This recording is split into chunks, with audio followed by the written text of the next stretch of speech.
Welcome back to Sunday Vibes, one and all. We are back in Clubhouse 5, just by Leicester Square, the best place to watch your sporting entertainment, and there's some great sporting events coming your way this weekend, including KSI versus Tommy Fury, which I believe you can watch here. Yes. So if you're interested in that, yes. which Pat, who do you think's going to win? Definitely Pat? interested Two in. people that you could care less about. Isn't one of them a professional or semi-professional boxer? No, one of them is a professional boxer. Both are technically pro boxers, and one of them's the brother. He should probably win then. But it's like all boxing; it would be great if they could both lose. Okay, so Pat's not interested in that, but if you are, come down and watch it at Clubhouse 5.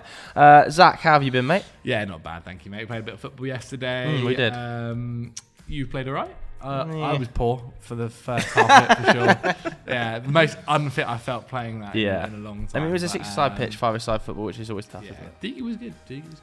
Anyway, we're going to crack on with the show now because, as you can see from the title, we do this once a month generally. We're looking at the things we've learned over the past month. We've also got some quickfire questions that you sent into my Twitter that I will, as we go through this, pick out and find because it's quite close to the time limit already.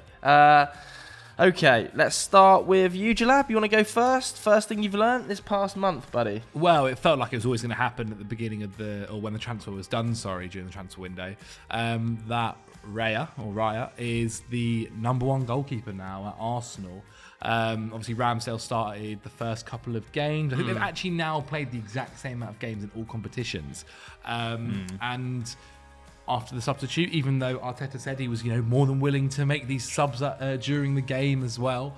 And at one point during the Man City match, I thought maybe he would. It felt like Raya was a little bit shaky. First 45, he was definitely all over the place. And he's got his distribution's always been very good. Actually, when you look statistically at distribution between them so far in their Arsenal careers or this season, Raya is leading in the majority of numbers. But yeah, I mean, this was always. I think when you buy a keeper, and I think they got a very quality keeper for a very good fee as well, did not kind of overspend anywhere near as much, obviously, especially when you look at how much Spurs were going to go get him for as well. They were being quoted of nearly 40 million. He was always expected to kind of become that number one. I sit there and I think you feel a little bit sorry for Ramsdale because last season he was one of their best performers. He does have shaky moments. He is prone to errors, but he also does step up in big moments and in big games. But I think Raya has at least a little bit more consistency. I think you know what you're going to get with him. Whereas with Ramsdale, he could have an error that costs you a goal, but he could also save you a goal as well. Where at least with Raya, who's a little bit older, though in goal he's still very young, only 27, there's a bit more consistency there. But it just feels like he's now number one. It really does. Do you think he's number one, locked in, guaranteed that spot now? Not guaranteed. I still think a bad performance could knock him out of it. Or I do think Arteta. I mean, I think he's kind of lying when he says there's no such thing as a number one. But I also think that he likes Ramsdale enough that he'll give Ramsdale another shot if he's playing well. But yeah, Raya over his Premier League career has been a better shot stopper than Ramsdale. He's also, as Zach says, a marginally better passer. I think it is marginal. But in the City game, he led the team in successful passes into the final third, and he's got a couple of years on Ramsdale, so Ramsdale can progress. But can he progress at Arsenal? Do you think Ramsdale want to stay? Well, I think that if the season ends as it's currently going, then I would probably be looking around because there are enough teams who need a goalkeeper that he probably can get a pretty decent move. But I think as well, Ramsdale's personality has been such a big part of Arsenal going to the next level. Yeah, the fact that he is, regardless of mistakes he makes, he's never scared. He's never scared to invite pressure. He's never scared to take chances. That has been such a big part of Arsenal moving on, the fearlessness. So I would be sad to see him go, but right now, right. We've got to remember as well, I've talked about this before, but when Arsenal were originally looking for a goalkeeper, when Leno was still there, Raya was the number one target. It was always Raya. Was that when he was in the Championship at that point as well? Arsenal wanted to get him off Brentford. I think it was the summer they came up. Yeah. Okay. Arsenal really wanted him and ended up kind of being quoted slightly too much money. And now they've finally got their man. So yeah, I think the beauty of Raya is as well, because he's homegrown, it doesn't take away from that quota either, because he spent that time in the Blackburn Academy, so you kind of have that offset too. And I do think his distribution is good. I think his numbers were maybe a little bit juiced last year by Ivan Toney. Sure. Because when you I think most successful long balls of any goalkeeper in the league, right? And when you have a player like Tony up front, that tends to be the case a little bit more because he's such a bully, he's so physical, he wins a lot in the air. I don't think he's necessarily going to be tasked with the same style of passing at Arsenal now, because Brentford last season had the option to go direct a lot more. I think this season, as we saw against Manchester City, his short passing and his passing under pressure is probably going to be tested a little bit more. And I think that is something Ramsdale kind of excels in, passing under pressure, passing through the lines. So I still think there's opportunities in this side for Ramsdale. I know that you say like Raya is the number one. I wouldn't be surprised to see a period of time where Ramsdale takes back that shirt throughout this season, even for a month or so, where Raya might have a little sticky patch. And I think the difference is with Ramsdale, he still has so much trust from Arteta that Arteta won't be scared to put him back in. If he's performing really well in the Cups and, there's a run of slightly easier fixtures, I could see Ramsdale coming back into the side. I think the beauty of the deal that Arsenal got done is because Raya is on loan, they have the option to just say, okay, do you know what? Ramsdale actually came back fighting, disproved a lot of the critics, saying that Raya is automatically number one now and has kind of won his spot back, and we're not going to take up the option of Raya. I don't necessarily really see that happening. No, but I can still see Ramsdale playing significant minutes this season. Yeah, same here. And I mean, he's going to be a cup goalkeeper. Yeah. There have been plenty of teams that have done this in the past. Like Barcelona and Real Madrid used to do it all the time, where they'd have a cup goalkeeper. The problem is at the moment that Raya is getting League and Champions League. But that may change down the stretch. Yeah. Pat, first thing you've learned? Newcastle. I think Newcastle, people have not been talking about them as much as they should. I think people have over-egged the PSG game, where they were very, very good, but I don't think it was a 4-1 good performance. But they were very good. But overall, I think because they've had these 3 early losses in the Premier League, people have maybe not noticed how incredible they've been. They've had an incredibly hard schedule. Those 3 losses, it was City away, it was Brighton away, and it was Liverpool at home. They were unlucky to lose the Liverpool game particularly. Since then, they've had 3 wins and a draw against West Ham. Yeah. And I just think they look fantastic. Their numbers at the moment, their underlying numbers are every bit as good as Arsenal's and Man City's. Every bit as good. Yeah. Despite having had a tougher schedule. They've had the toughest schedule than Arsenal, and City have actually had a very easy schedule, though it helps when you're, the best team in the league and you don't have to play yourself. It kind of offsets it a little bit, but, they're at like plus 1.1 expected goal difference per 90, so they're in like the top 5. I think there's only 3 teams, isn't there, that we spoke about the other week that are over a plus 1 positive goal difference side. In the Prem? Yeah, in the Prem, right. Yeah, and it's Arsenal, City and Newcastle. Yeah. But even across Europe's top 5 leagues, there aren't many teams that manage that. And I think the most exciting bit about it might be Alexander Isak. So Alexander Isak, I think he's got 6 goals already, right? But he's at 0.9 expected goals per 90 right now. Crazy. He's ticked over 3 shots for the first time since he was at Willem II in the Netherlands.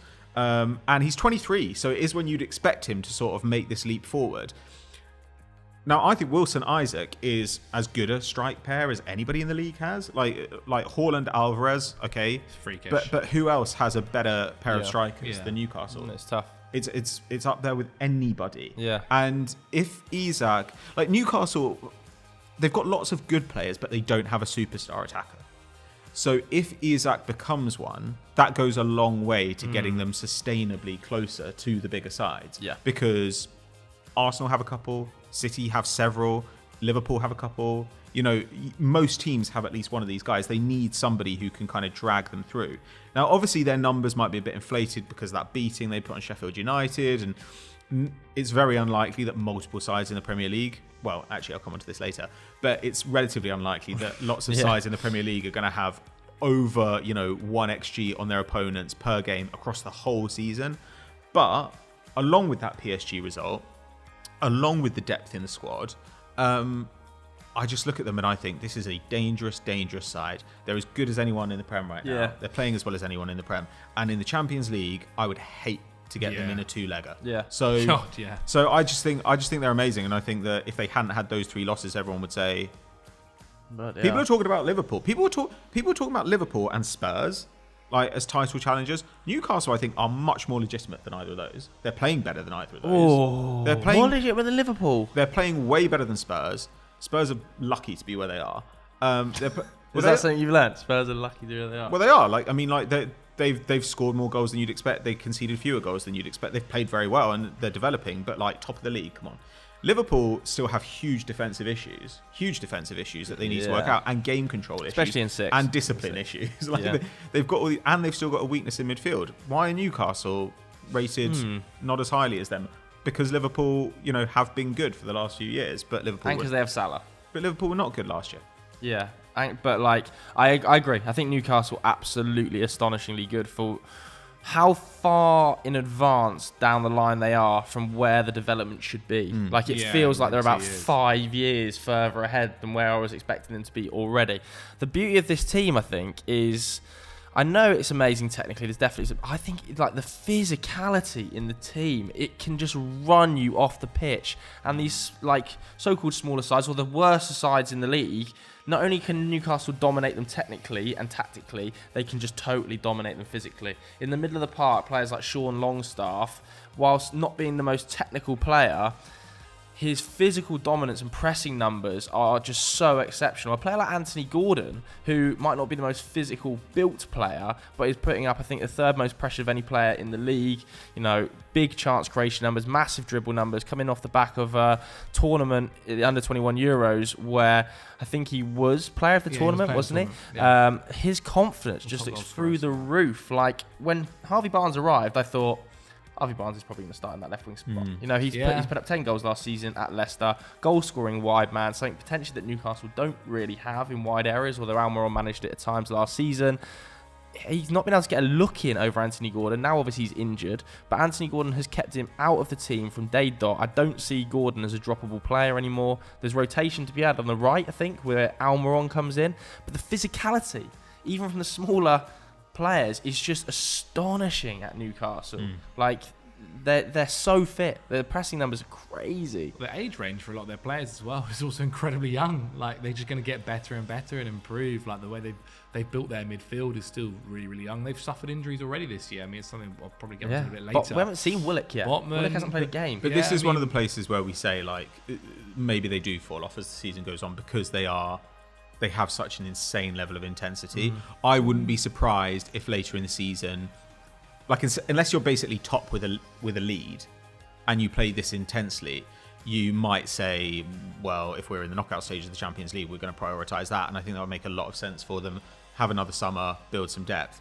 On the other hand, if they are very close to the top, or top, which is not, off the cards, then they can say, right, we're going to go for it. But it is very hard to play at this level of intensity over a 60-plus game season. It really is, especially given how long last year was. Yeah.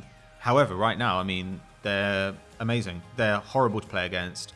They've actually had some unlucky results. They've had a horrible schedule, and they look great. So, yeah, really impressive. I think that's a very good point. My first one, I'm going to go for the fact that Everton will stay in the division. Yeah. No, not necessarily that we were wrong about this, but I think they are significant, proved over the last month, kind of from that 2-2 draw onwards at Sheffield United, really.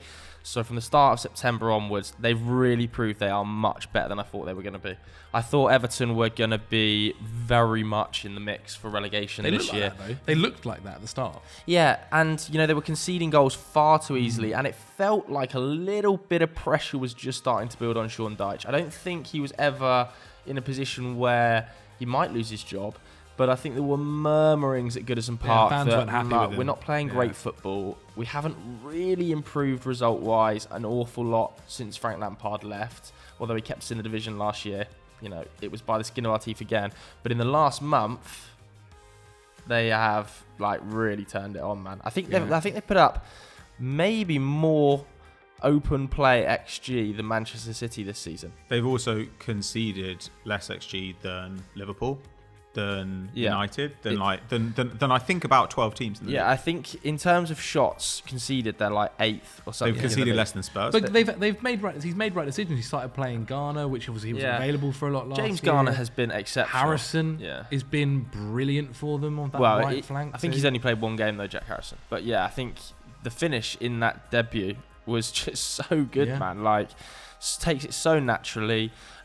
Even some of the acquisitions that I was definitely questioning this summer, i.e. Ashley Young. that's actually kind of proved to be a smart addition. A bit of leadership in the dressing room, has played significant minutes. Like you said, James Garner has gone up a new level. I think in terms of the squad, I think he's leading in terms of chances created, second most goals, I think, in there as well. Most tackles in the squad, so he's been everywhere. Dwight McNeil looks good again.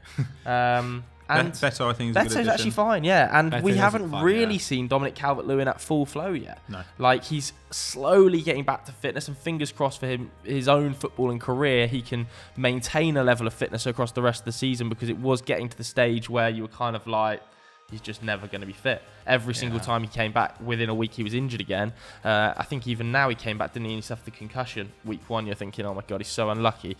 But if he can stay fit, can kind of rotate in and out, at times play up front with Beto, the back line looks pretty stable. Decore's in the purple patch era. Yeah, he is. Decore always does this, doesn't he?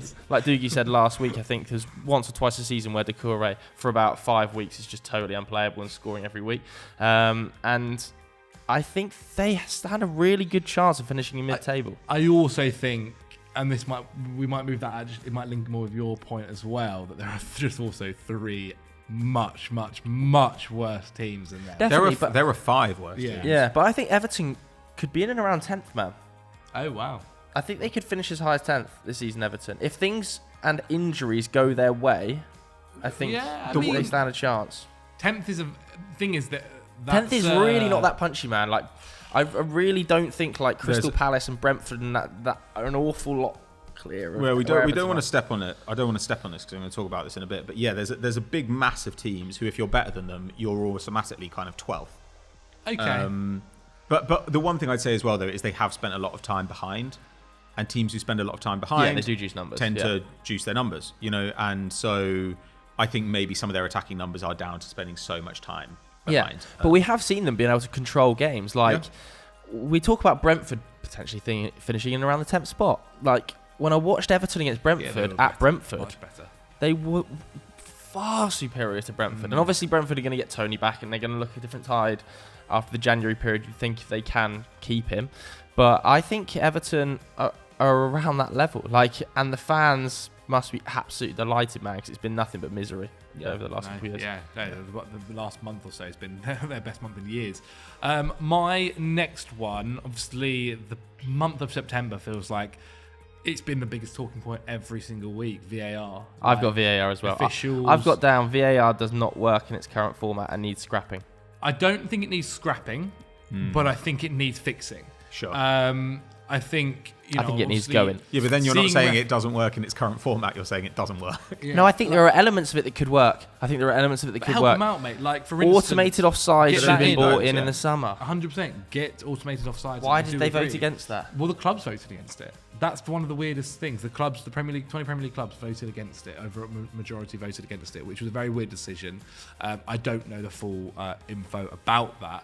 But I think, look, you got to think back to what were games like before VAR, and we were just talking all the time about decisions that were how they scored that goal, they're offside. Bring in VAR so we can stop that. We'd talk about, well, that's not a red card, and he's given a red card there. If you can look at that, he'd be able to stop that. And so VAR, I think what the biggest issue that VAR has shown us is the officials that we have maybe aren't up to scratch, or they need to work in a way that they're under less pressure to make this right decision, or give them... The thing is, with football, it is so subjective. Every decision is so subjective and has a different context compared to the one that happened in the game before. And so it is tough to sit there and say that officials should get every single decision right. Use some common sense, though. Like the Liverpool Spurs one wasn't like the lack of common sense in the room when they were like, oh no, well we've got to follow the law book. We've got to follow the law book. Well, like, I remember 2 years ago, United scored against Brighton, full-time whistle went. Do you remember that? Yeah. And United got a penalty after the full-time whistle. No, I completely agree. Yeah, this is what I mean. Like, I think rather than scrapping them, and I think you got to change some of the laws / fix it to help them out. And look, the Liverpool goal, which was not given, that was a goal, has now changed it to the fact that they are making sure every single time they are saying a decision, what that decision is, and they're getting it confirmed on the pitch. It does seem a little bit... I saw on the show that Michael Owen does with Howard Webb, which I'm still not necessarily 100% sure about. What do we think about that, the audio being released over the last month? Because that's started to come to the front for more, isn't it? I think it makes good TV. it makes good TV, but what does it actually do? Like how we're going through it, what does it actually do? I would really like to just hear it live. Yeah. Oh, exactly that. You know when the commentary team can hear the VAR and they're talking about what VAR is saying? They can hear some of it. You're basically getting a relayed information from VAR. They may as well just let's hear what the VAR are talking about. It's exactly what you get in rugby. Why is it so difficult? Defo, completely. Like you get it in rugby And in cricket. In NFL. And it's helpful. It's helpful to hear. But like, I don't know. It's so clear that it's weird that everyone's talking about it after this Diaz thing, which I don't think it's that big a deal. Like, people are talking like it's like the worst mistake we've ever seen. That VAR is the worst. But it's not a VAR mistake. It's the worst. It's not a VAR mistake. It's not a VAR mistake. No, because it's not a VAR mistake. It's not a VAR official's mistake. It's a mistake. process mistake that the guy just said the wrong thing and it was misinterpreted. But it's not an issue with VAR. VAR correctly identified it as being onside. Well, either way, it's the worst decision I've ever seen. No, I've seen other decisions. I think there have been Brentford, tons Arsenal, of these decisions. Brentford. No, because these guys got that part right and then still got the decision wrong. But that was just because like they misunderstood one another. Like that, the fact that that's being used to kind of put VAR on trial, I think is just like ludicrous. Like it's nothing to do with VAR. It's to do with the fact that like the officials are terrible. Like honestly, the Premier League basically needs to pay referees a lot more because they need to incentivize people who aren't idiots to try and get that job. The problem that we have at the moment is that there are a lot of referees who fundamentally, and this is kind of understandable, they're scared of putting themselves on the line. So clearly he was scared of pulling it back. That's what it was. When they're like, we have to follow the rule book. Mike Dean the week before was saying, well, one time I didn't send a friend to the monitor because I didn't want him to like catch in the Cucurella pool. And you're like, so are we following the rule book or are we following how you feel in the moment? Well, think about it. Think about what happened in the Kovacic incident against Arsenal. And he said that he didn't want him to impact the game negatively by sending him off. Yeah, and it's a red card decision. You've impacted the game by not sending him off. Well, it's after the second foul. Then you're just like, crazy. Yeah, like the first one, I didn't see the game live, and then when I was expecting the first one to be like nailed on red, and I was like, it's a deep orange.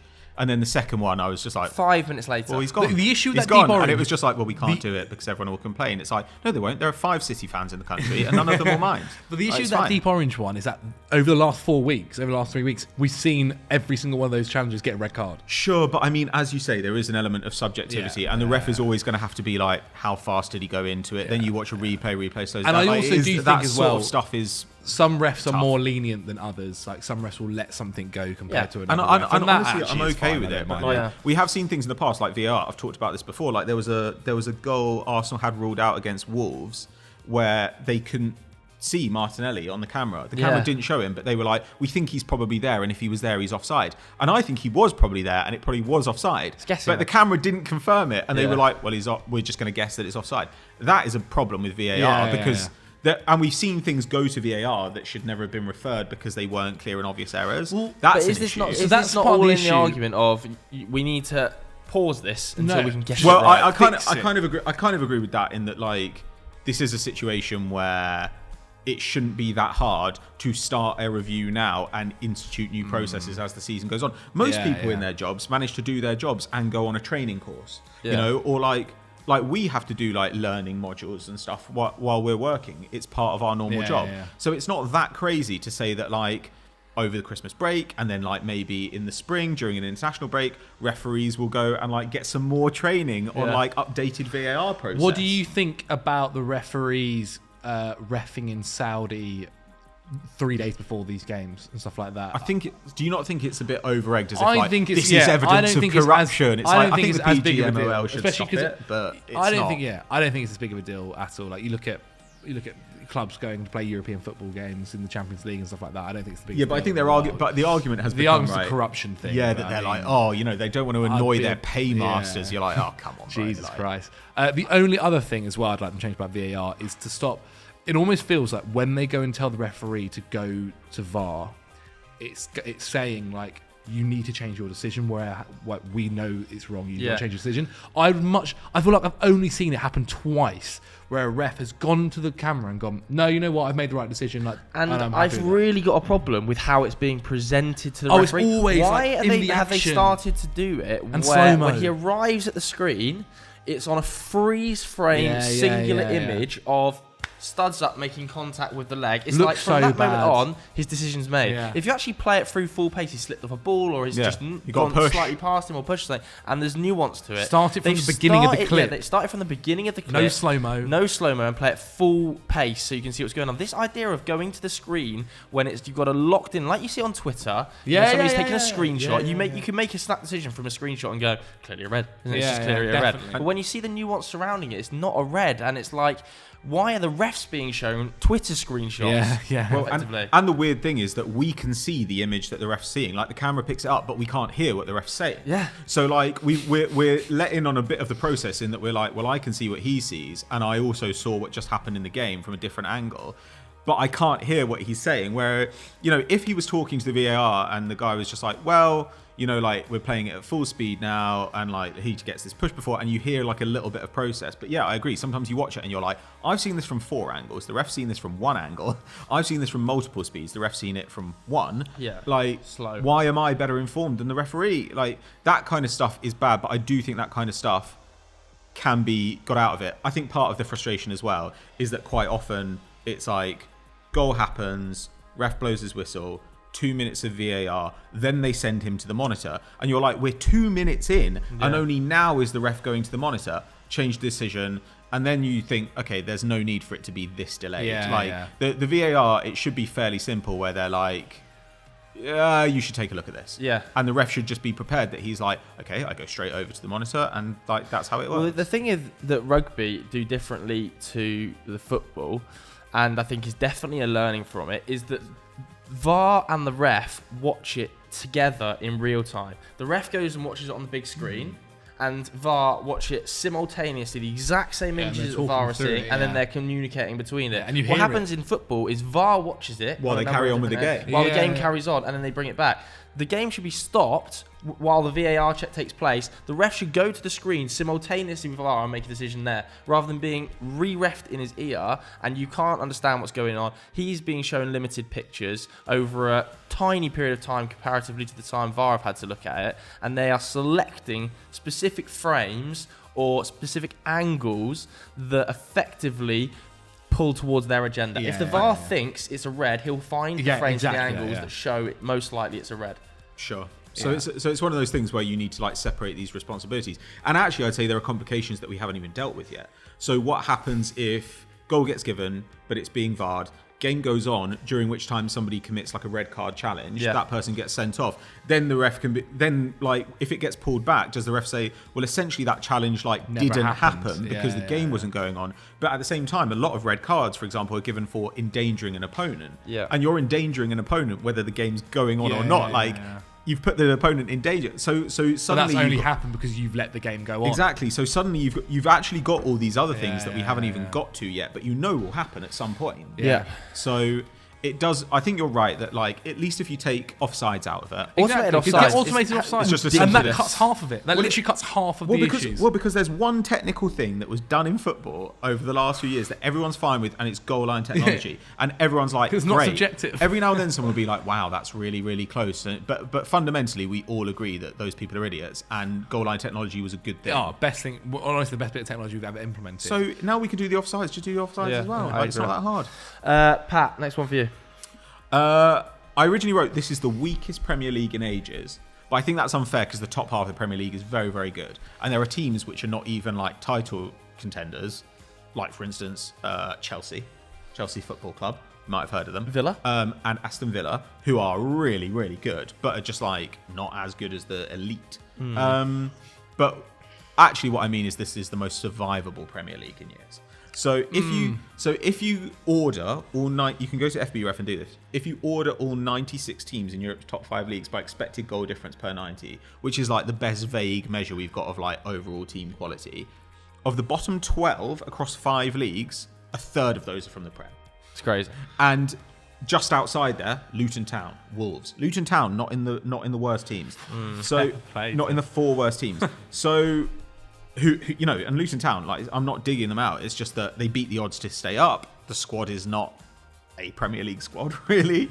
No. They've done remarkable work to get here. The recruitment team's been but amazing. I think everyone accepts that they got promoted before they expected agreed. with a squad that was not equipped for the Prem. Completely fine with a And I think stadium that wasn't considering equipped for everything they've got going on with like their level and budget and everything, they're doing a good job as best they can at the moment. Yeah, like it's again, I'm not digging them out. It's Yeah. just like how it is. Like some fairly strong teams went down last year. Leeds are pretty good stats. Leicester, I don't think one of the worst teams. Leicester might well be the best championship team of all time if it continues. Some this run. fairly weak teams came up. Burnley were good in the championship, but they weren't like as good as some of the best teams we've seen from the championship. Yeah. And they were built on the back of a kind of unsustainable squad construction. Sheffield United, weak in talent. Luton Town, weak in talent. But then you look at the top of the league, and there are 7 Premier League teams right now taking over 15 shots a game. If you go back a couple of seasons, there were 2, Liverpool and Man City. 7 are doing it. So what that shows you, I think, is a massive kind of gap between the best sides and the worst sides. There's a very small mid-table, middle class in the Premier League right now. There are 3 teams in the Premier League creating under 1 XG per 90. Forest, I think Bournemouth and Burnley. Really, really bad stuff. So I think you have fundamentally a very strong top portion of the league, top third to half, absolutely beating the daylights out of a really low, really bad team. That is the thing. There are 4 teams with under 40% possession. 4 teams. Yeah, that is the thing. It's crazy. So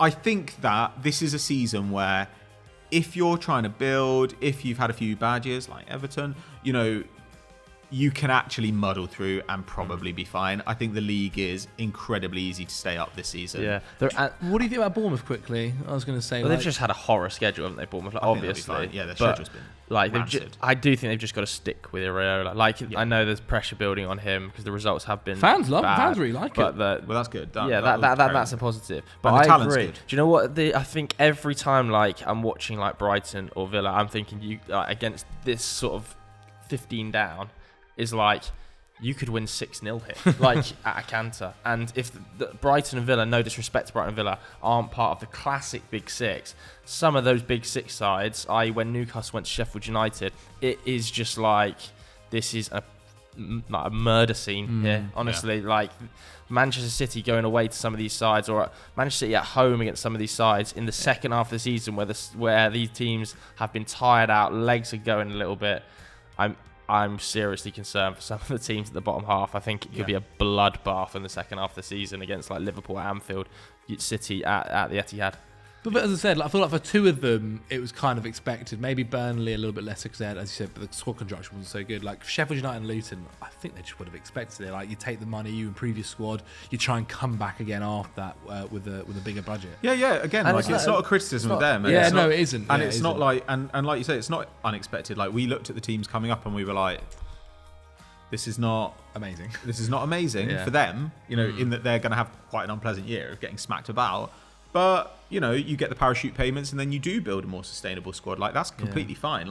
This will change the future of Luton Town. Yeah, great. definitely. They don't care. Yeah. But at the same time, it might be a season where, you go to Anfield, you get smacked. You go to the Emirates, maybe you get smacked. There are going to be some bad results for all these teams, and it's just the way it is. That's how it goes. But other teams are getting smacked as well. Villa have been smacked. Brighton have been smacked so far. So Yeah. it's going to It makes happen. that entertainment. It's going to happen. But I think for some of the weaker sides in the league, if I'm a Palace or an Everton, I think this is a really good season for us where we get to consolidate, we get to add a couple of pieces. We don't have to go crazy buying our way, into 17th. We can just stay the course and see how things go. So I think it's really hard to predict who will go down. Yep. Okay, next one I've got Manchester United related. Shock. I think Manchester United have a real goal scoring issue. And you just learnt this last month. Well, I think more so this last month because I think I was kind of hopeful in the summer with the arrival of Mount, with a recognised number 9 in Rasmus Højlund, who we're all big fans of. Really talented player. I think United, I was kind of expecting United would have alleviated some of these issues in the final third, but it just hasn't happened. Last season there were massive goal scoring issues at United.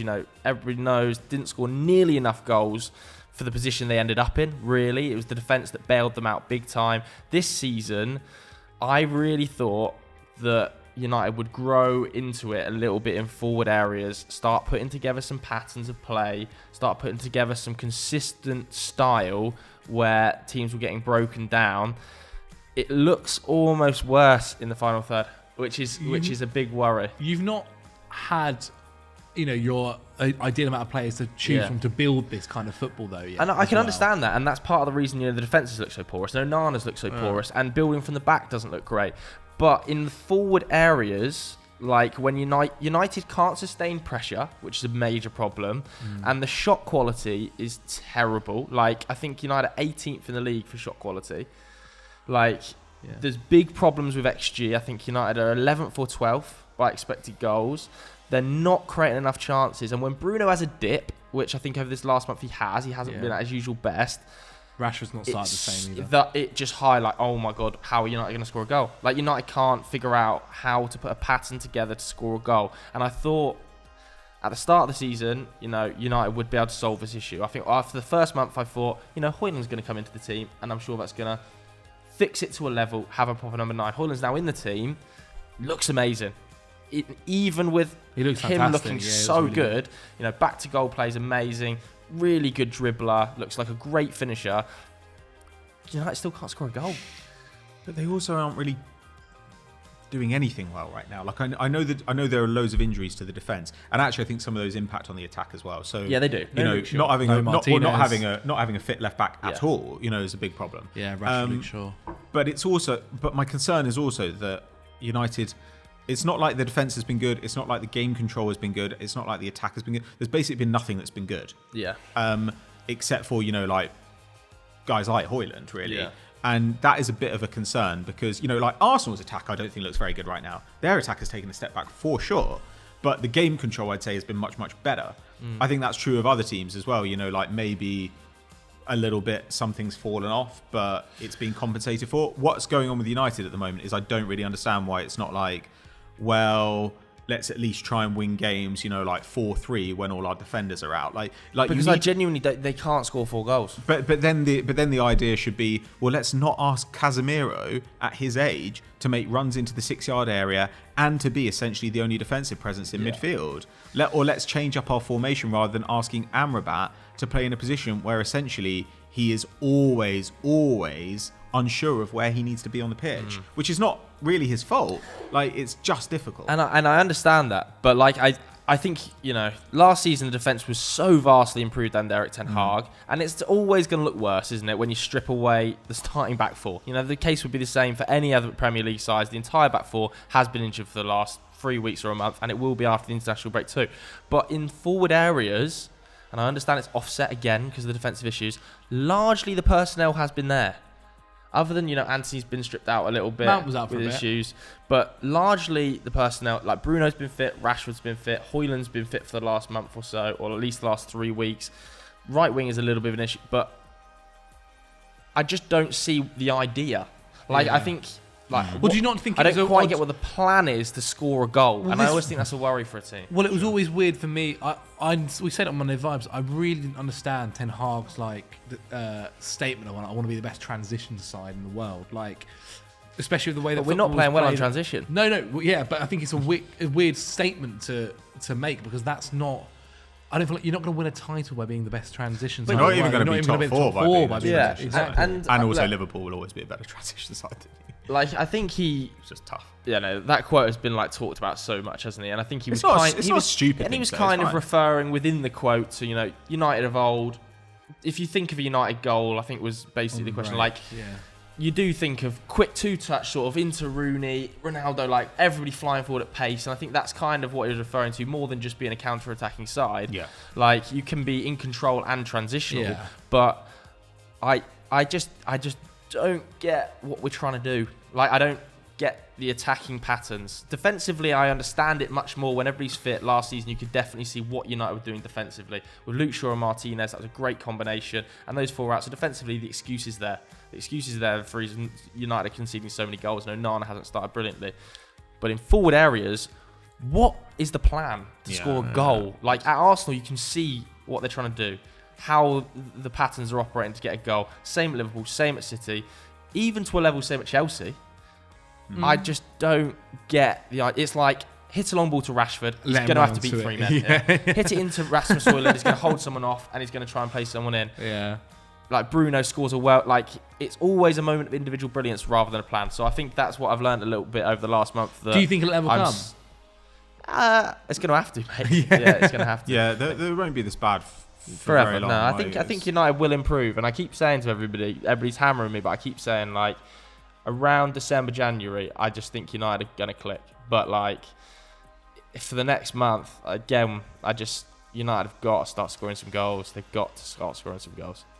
Interesting. Agreed. We'll see what happens. My other one is the Premier League injuries are getting worse. Now this could also be something for the rest of Europe as well. My main kind of looking into it was the Premier League.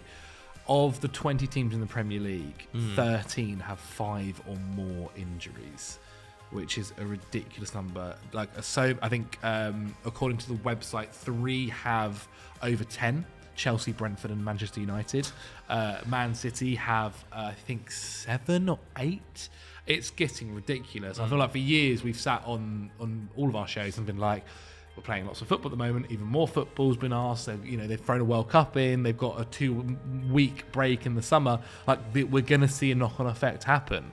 The summer coming, they've got the Euros in Europe. Like, these players just aren't having any time off for their bodies to recover. There is an element as well with the physicality that's come to the Premier League. Like, maybe it's that's a result of it as well. Record number of ACL injuries there, and that's nothing to do with physicality necessarily. Very, very true. It feels almost like every single match you're seeing a player go down with some sort of injury and he's out for 4 months. Yeah, I think a large part of this is to do with the mid-season World Cup last year. Like, it's the first time we've ever seen that happen, and subsequently players were playing 70 games, and that's never happened in a season before, and you're obviously seeing issues off the back of that. I think Bruno Fernandes played like 72 games last season, including the World Cup. It's like, that is just absolutely unsustainable. Well, and then you've got youth international tournaments as well, and the league is generally getting younger. You've got stuff like this which is based around the idea that like young players don't play that many minutes, and now the Champions League is changing, and it's just even more games. It's going to get worse. Yeah. And they're going to have to increase the size of squads, but then you just feel like that will maybe separate even further the teams that can afford a larger wage bill from the teams that can't. These sorts of things are going to fundamentally change the landscape of football, and we might well see the top sides in different leagues detach themselves even further from the sides below them, because they can add in some more players. They can be a little bit more injury proof, because this week, like the City Arsenal game, like City were missing Rodri, De Bruyne, Arsenal were missing Saka and Martinelli and Timber to start. Obviously Martinelli came back in, but those teams can still play to a pretty high level with those guys missing. If you're a side who are kind of carried to some degree by 1 or 2 stars, look at Everton with Dominic Calvert-Lewin, which is how we expect most teams to play, right? You're carried by by your 2 best players or something. Well, those teams are going to have serious problems. Yeah. I think I totally agree, and I think there was a lot of travel in this year's pre-season. It felt like teams were all over the place and playing loads of games, and that's obviously affected by commercial reasons, but too much football, man. But I also worry, like, it's slightly going to have to change, especially as you mentioned for that younger generation. Like, obviously he's been exceptional, and playing the amount of football he's played has been a big part of that for Jude Bellingham. But like, what's Jude Bellingham going to be like at 28 when he started at 16? Well, he's also a freak of nature. But like, team talking, the best midfielder in the history of England, the World Cup. And also the advantage of being at Real Madrid is you can get rested. True. You can get rested in the league, whereas like City are going to expect Rodri to play every game when he's fit. Like, that's just how it is. Jesus. So I mean, I think that it's I don't know. I mean, I guess I just look at this kind of stuff and I think no one really cares about the players. There doesn't seem to be like a strong voice to represent the players. Like the players' union doesn't really seem to, I guess because they don't really have power. The game is like motivated by money. So that means that changes are always going to be made with one eye on increasing revenue.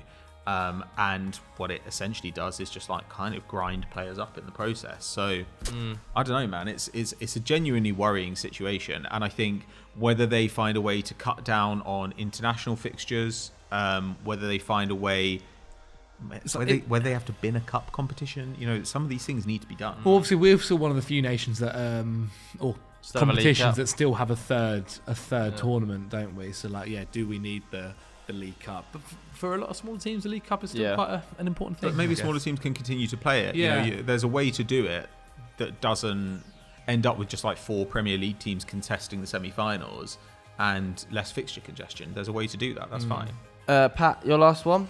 My last one is Chelsea. Little note of optimism for Chelsea.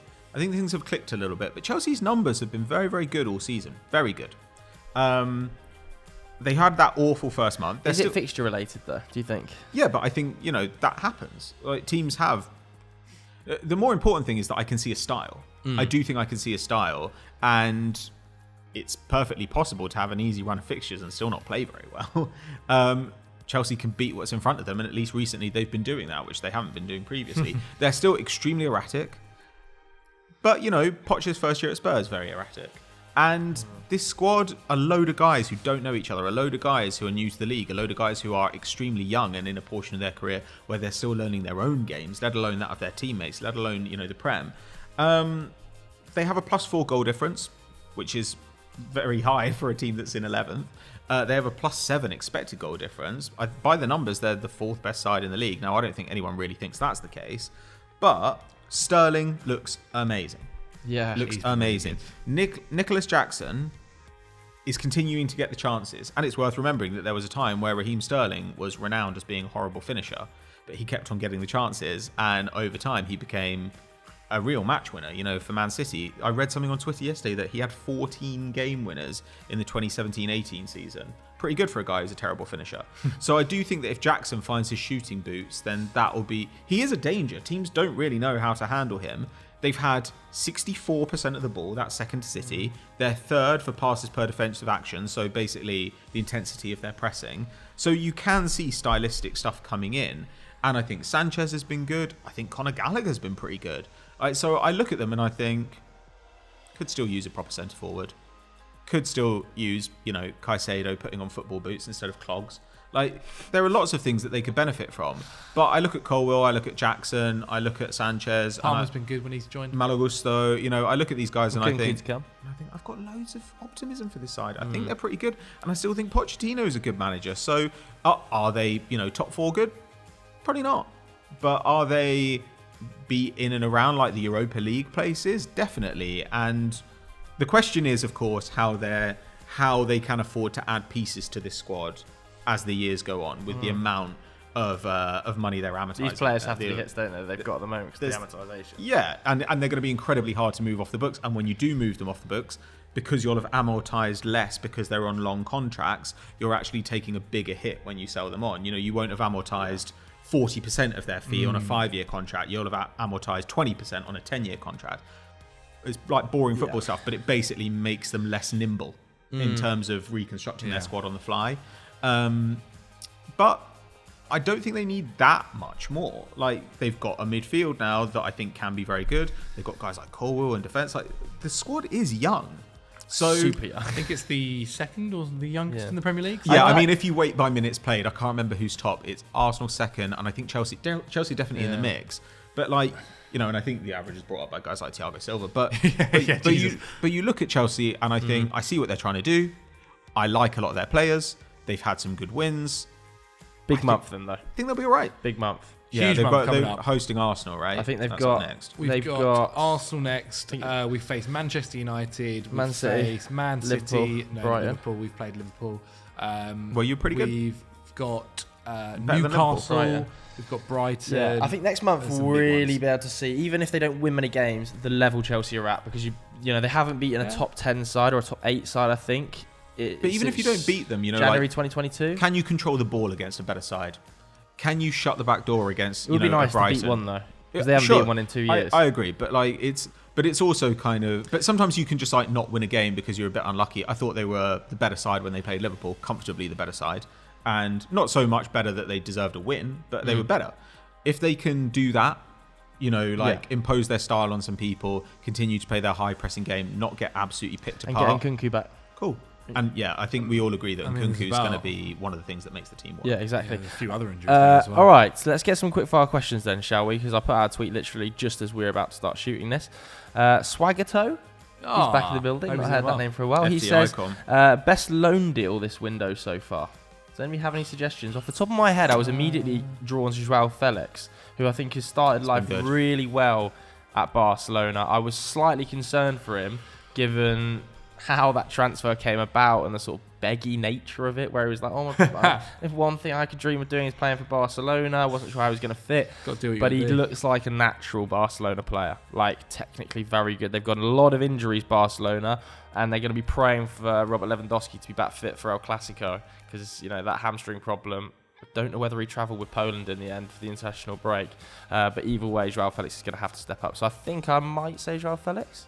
Raya, Xavi Simons. Right, Xavi Simons, RB Leipzig. Shout. He's been their best attacker so far this season. He's been every bit what he's been billed as. And I think then you look at PSG next year and you think maybe they don't have Mbappe anymore, but Ramos, Colomouani, Dembele, Xavi Simons. There's a good attack there. There is a good attack to be had. So less egos too. Yeah, and he's playing in a proper league, so this is his opportunity, to.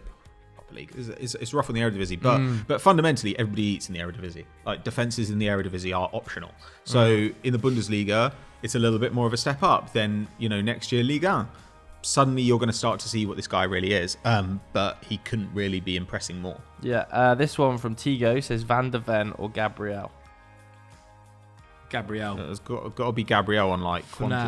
For now. Yeah. Although Van de Ven looks good. Yeah, he's really good. Yeah. Looks rapid. He's looks allowed really Spurs strong. to get about 15 yards higher up the pitch already, and it's almost the perfect complement for Romero, because Romero's so aggressive in his defending out the line, and Van de Ven's so pacey in behind. The balance of the defense hasn't been very good though. It hasn't been very good at Spurs. I don't think the defense has been amazing either. It's promising, but also I'd also point out though that I guess Gabriel he does have Saliba next to him, but he also has Zinchenko going forward and has to cover a wider area.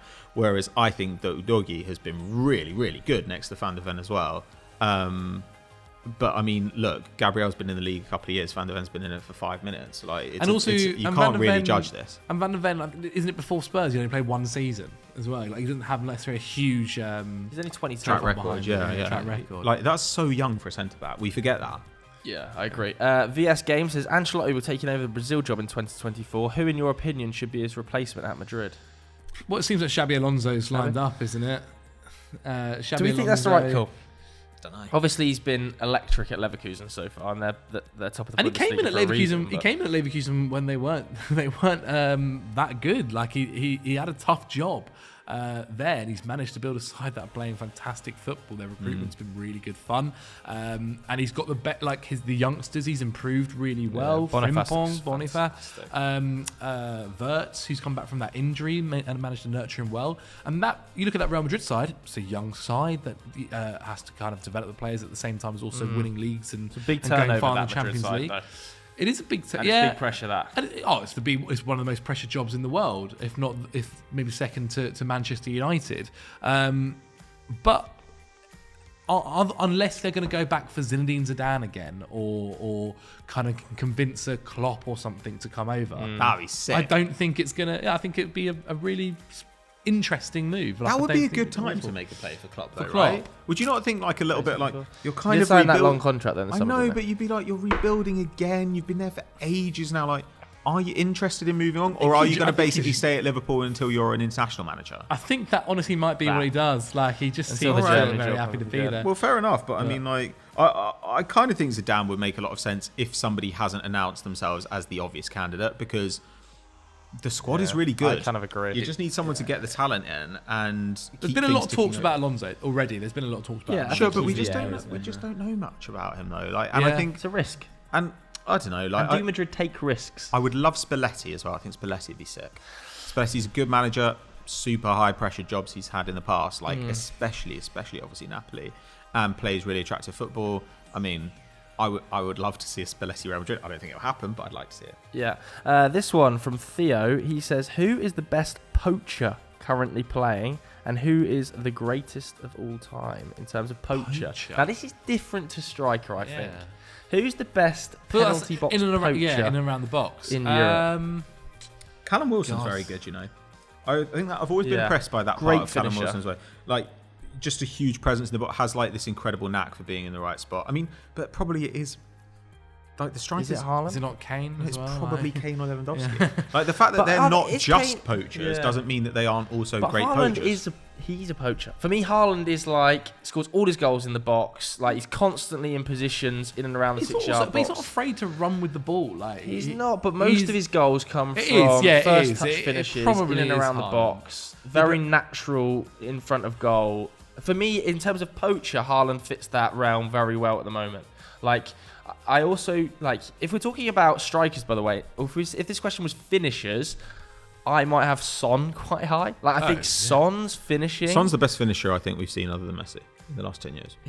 It's crazy. Statistically, finishing, he's man. above. It's crazy. He's been He's at 1.5. outrageous for years. One and a I think half his times entire XG. career. I think he's got like 105 goals from like 70 XG over the last like It's ridiculous. however many years. But I think poacher, it's Haaland, and the best of all time poacher for me, the best I've seen is Van Nistelrooy. I was going The to say best, we were. Yeah. I think Raul was very, very Van Nistel- natural. Van in front of Nistelrooy though, goal. like Poacher there was wise. always this thing of like Van Nistelrooy was this incredible finisher, and he was. But I think people have this idea that like great strikers never miss chances, and Van missed a Nistelrooy bunch. missed all the time, but he was just there all the time. I mean, obviously, Well, it's guys we didn't see like Gerd Muller and Lineker are kind of guys Yeah. you'd want to talk about in this conversation, but like. Shit, what shit? I never got to watch Shearer but just scored every kind of Yeah. goal. You know, like Ian Wright as well was Yeah. really good at this. But I don't know. They He's say, just don't like they? Like in football, fox in the box type. in football, this going back to your Van Nistelrooy point. In football, normally De Bruyne misses the most passes in the Premier League. Like to normally for Van Nistelrooy, like he puts himself in those positions to miss or put them in the back of the net. It's a very difficult one. It's a But really difficult Haaland one. misses the most thinker. biggest opportunities. Mario in the Gomez Premier was League. very good. Mario Jeez, Gomez was Mario very good at Gomez. it. Mario Gomez was just always in the right spot, just like. And also, I think guys like Mario Gomez, where you look at them and you're like, you're not particularly fast, you're not particularly skillful, but you score constantly. Well, what helps you to do that? Like at least Haaland, you're like, unbelievable athlete. Yeah. Unbelievable athlete and incredibly like acrobatic. He can do those things. Whereas you look at someone like Mario Gomez, I'm like, Mario Gomez is just a guy. Like he was in great shape, but he's just a guy, scored constantly. All right, there we go. That's another episode of Sunday Vibes in the can. Those are the things we learned. If you do want to come and watch your sport, come down to Clubhouse 5 by Leicester Square. It is sensational. Thanks to Pat, thanks to Zach, and thanks to you guys at home for watching. We'll see you later. Goodbye.